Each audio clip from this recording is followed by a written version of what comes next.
और metro morning की शुरुआत इस वक्त की बड़ी खबर के साथ करते हैं। रूस और यूक्रेन युद्ध के बीच पोलैंड पर मिसाइली हमला हुआ है।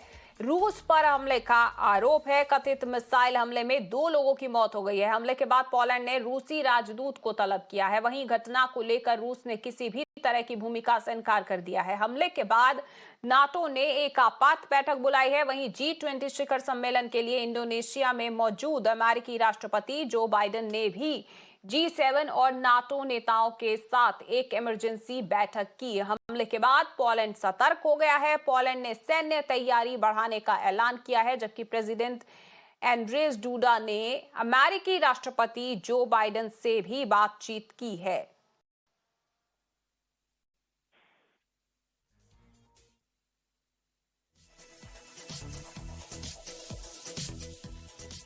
Тим більше сьогодні сталося те, про що ми давно попереджали. Ми говорили про це. Терор не обмежується нашими державними кордонами.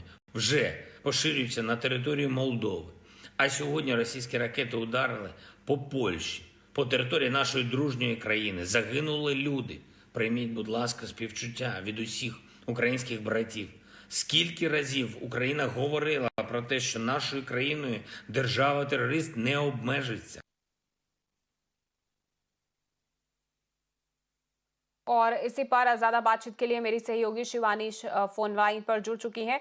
तो शिवानी, अब देखा जाए जिस तरीके से मिसाइल अटैक हुआ है और आरोप यही लग रहा है कि रूस की तरफ से ये मिसाइल अटैक हुआ है, लेकिन रूस लगातार कह रहा है कि उनकी इसमें कोई हिस्सेदारी नहीं है। लेकिन इस बीच बाकी सभी देश हैं वो जरूर अलर्ट है। G7 की बैठक हुई है। इसी बीच नाटो भी ने भी इमरजेंसी बैठक बुलाई है। तो हर कोई सतर्क है और एक कुछ नए और बयान भी सामने आ सकते हैं, क्योंकि पूरी दुनिया की नजर अब इसी पर ही बनी हुई है।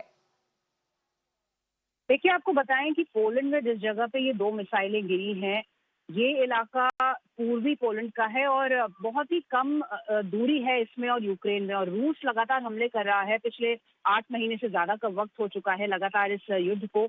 और जो 2 मिसाइल्स गिरी हैं, पोलैंड का दावा है कि वो रशियन मेड मिसाइल्स हैं और उनसे 2 लोगों की मौत भी हो गई है। लिहाजा पोलैंड जो अब तक बचा हुआ था इस पूरे युद्ध में, अब कहीं ना कहीं वो भी सख्ते में आ गया है। और यही वजह है कि जो पोलैंड के प्रेसिडेंट हैं, उन्होंने इस हमले के बाद यूएस प्रेसिडेंट से भी बातचीत की, ब्रिटिश प्राइम मिनिस्टर से भी बातचीत की और एक आपात बैठक नाटो देशों ने बुलाई है इस हमले के बाद। आखिर क्या कदम रहता है, क्योंकि पोलैंड ऐसा देश है जो हमेशा से जब भी शुरुआत हुई इस युद्ध की यूक्रेन के साथ है। बहुत सारे शरणार्थी लाखों की संख्या में यूक्रेन बॉर्डर क्रॉस करके पोलैंड में आ चुके हैं। उनको वहां पर शरण भी दी जा रही है, उनके रहने का इंतजाम भी किया जा रहा है। लेकिन अब तक जो इलाका पोलैंड का इस युद्ध से बचा हुआ था, अब वहां पर भी मिसाइल अटैक हो गया है। लिहाजा अब आगे की क्या स्थिति होगी, ये जो G7 की बैठक है और जो आपात बैठक नेटो ने बुलाई है, उसके बाद क्या कदम उठाया जाता है रूस के खिलाफ या किस तरह से इन देशों को बचाने की कोशिश की जाएगी, ये देखना होगा। जी बिल्कुल, क्योंकि G20 समिट भी चल रहा है और इस बीच देखा जाए तो अब पूरा एजेंडा भी शिवानी बदल गया वहां पर, क्योंकि आपातकालीन G7 की बैठक भी बुलानी पड़ी है।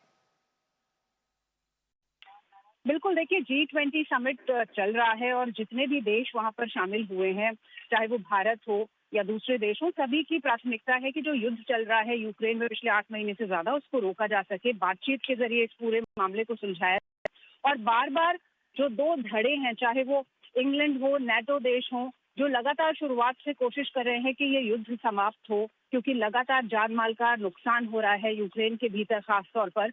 और अब जब ये दूसरे देश जो कि अब तक इस युद्ध में शामिल नहीं थे, वो प्रभावित होने लगे हैं, तो जाहिर तौर पर किस तरह से रूस को रोका जाए इसके बारे में चर्चा भी होगी। और इन इमरजेंसी मीटिंग्स में कोशिश की जाएगी कि रूस पर और ज्यादा सख्त रवैये से दबाव बनाया जाए कि वो युद्ध को रोके, हमलों को रोक दे।